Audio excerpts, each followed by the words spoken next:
আমি রিয়াদের গ্রামে গেছিলাম, আমি ওখানে সবকিছু দেখেছি।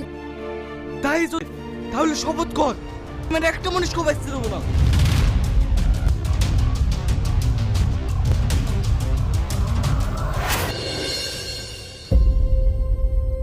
এটাই হবে মরলের শেষ দিন। চ। ওকে এত সহজে মারবো না।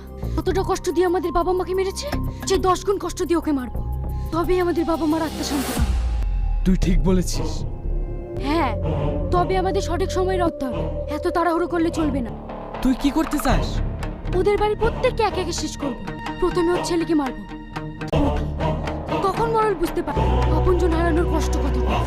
আর হ্যাঁ, তোকে এখন যা, আমি ঠিক সময় হলে তোকে ডেকে নেব। ঠিক আছে, তাই হবে।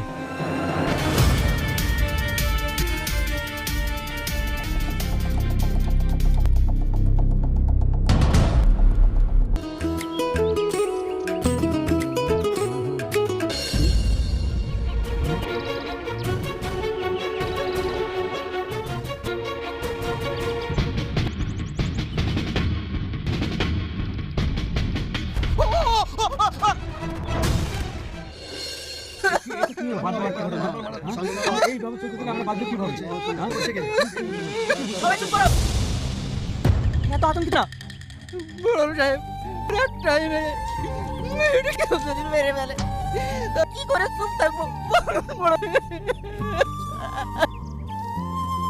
কথা আমি বুঝতে পারছি। আজ থেকে 12 বছর আগে একটা পরিস্থিতি আমাদের সামনে এসেছিল। আমি সেই পরিস্থিতির মোকাবেলা করেছিলাম। কি করতে হবে? যাও, তোমরা প্রস্তুতি নাও। খানা দেবো। ঠিক আছে মরল সাহেব, চলো। কে তুই? আজ থেকে 12 বছর তুই পুড়ে মেরেছিলি, আমি তাড়াতাড়ি শুনতাম। তাহলে তুই সেই রাক্ষসের বাচ্চা, যে মানুষগুলো মরেছে তাকে তুই মেরেছিস? হ্যাঁ, আমি মেরেছি। তোদের এই গ্রামটা আমি শ্মশান। তুই না? হ্যাঁ, ও আমার বোন। শুধুমাত্র ওর কারণের জন্য তোরা এখনো বেঁচে আছিস। তোদের সব প্রলোভনে পড়ে ও আমার সাথে শত্রুতা করে। ও যতই তোদেরকে বাঁচানোর চেষ্টা করুক, তুই যেতে পারবি না। তোর আব্বা জঙ্গলে থেকে গেছে, ওদেরকে রাখো, শেষ করে দেবে। তুই যে করে হোক ওদের নিয়ে আয়। কি?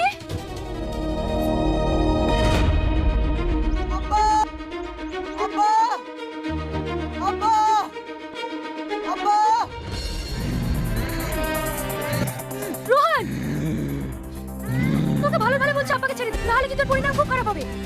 আব্বা হতে পারে, কিন্তু ও আমার আপনার খুনি, আমি ছাড়বো না।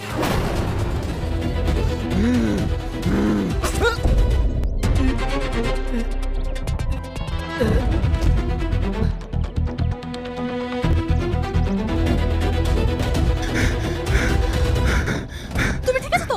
তোমার কোনো না, ও কিচ্ছু করতে পারিনি।